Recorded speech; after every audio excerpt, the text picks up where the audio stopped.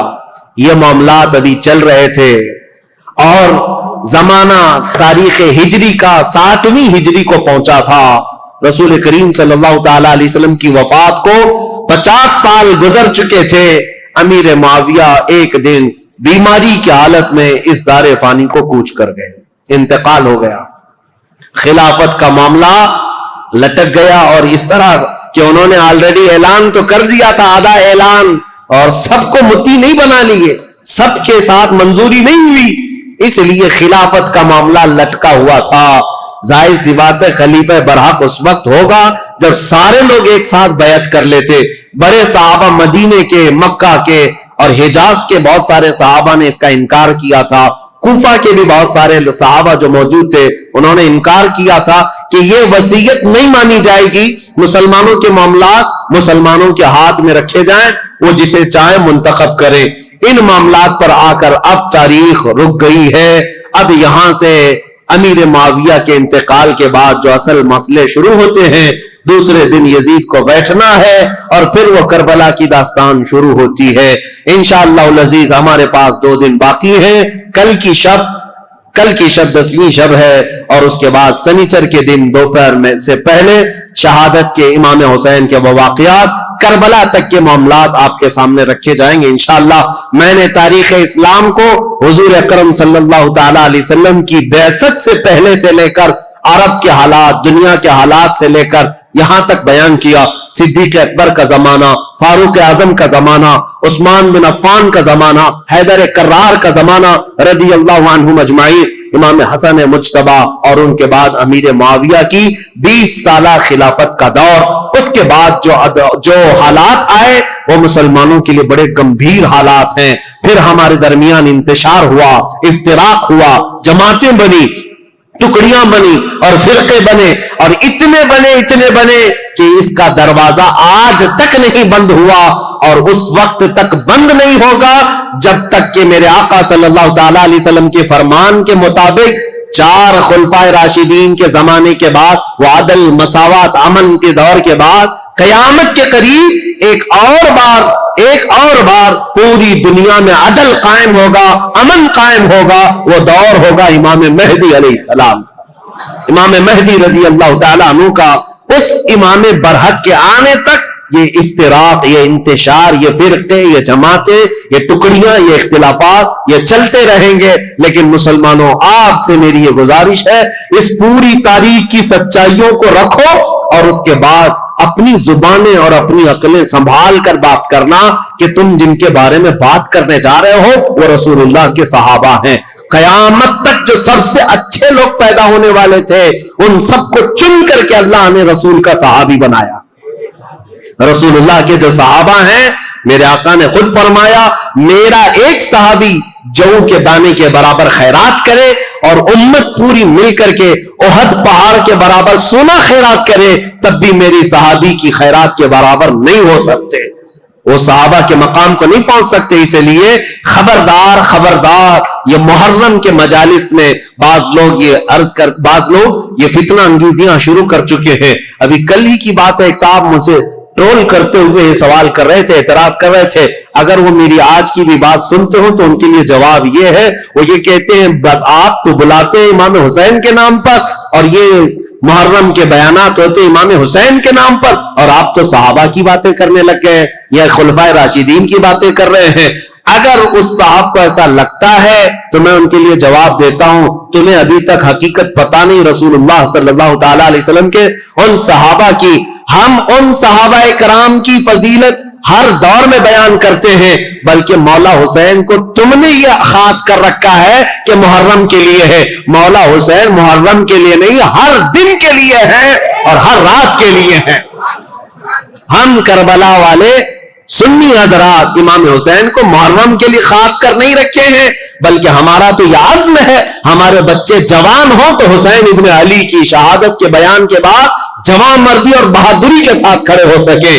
ہم کہانیاں نہیں بیان کرتے. ایک بات یاد رکھو, بچپن میں جب سے میں بولنے لگا ہوں, ابھی تو یہ زمانہ بہت ہو گیا, میری عمر 13 سال کی تھی جب سے میں تقریر کر رہا ہوں. میری عمر 14 سال کی عمر سے محرم کے بیانات میں کر رہا ہوں. میری تو ابھی داڑھی بھی نہیں تھی, مونچھیں بھی نہیں تھی. اس وقت سے کربلا کی داستانیں ہر طرح سے بیان کیا, لیکن میں نے ایک بات کا عزم کر لیا, کربلا کی داستان رونے دھونے اور ماتم کرنے اور پیٹنے کے لیے نہیں ہے بلکہ حسین کی شہادت ہم اس لیے سناتے ہیں کہ بجھے ہوئے دل ہو, 80 سال کا بوڑھا ہو تو 25 سال کا جوان بن جائے. اس کے اندر سے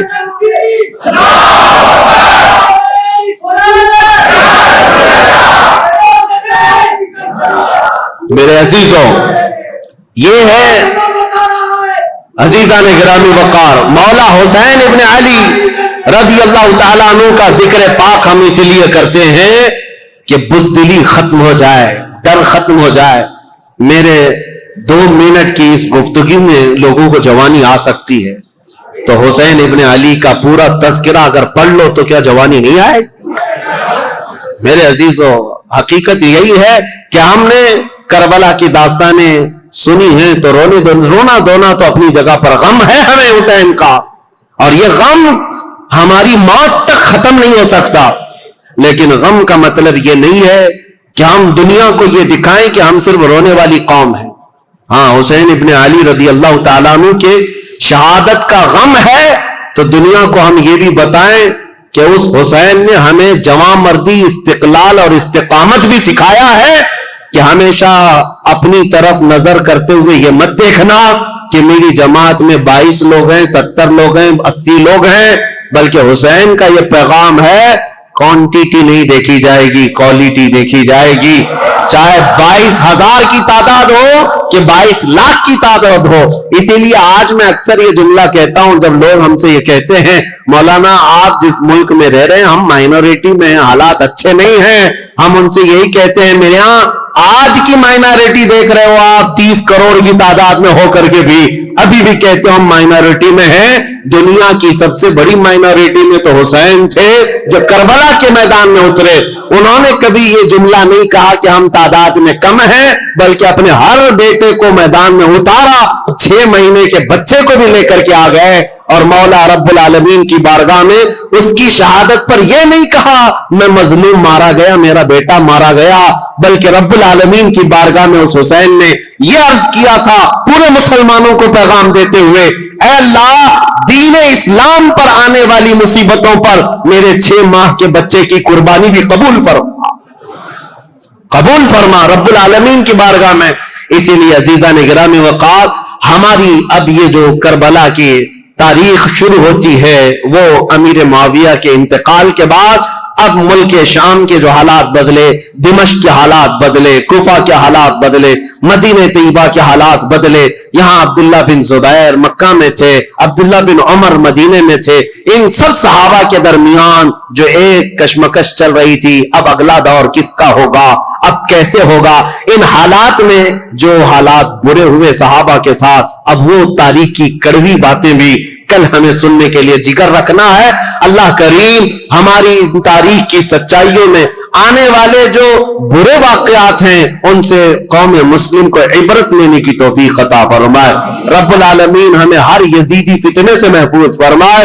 جنہوں نے اسلام کی بیخکنی جڑ اکھاڑنے کی سازشیں کی ہیں، رب العالمین ان کی تمام نسلوں کو ختم فرمائے. جو اسلام اور بانی اسلام کی طرف انگلی اٹھائے، رب العالمین تو اس ظالم گستاخ کو کیفر کردار تک پہنچا. اور مولا کریم اسلام کی اس کھیتی کو، اس باغیچے کو خزاں پہنچنے سے اس کو لہلہاتا ہوا سرسبز و شاداب فرما دے.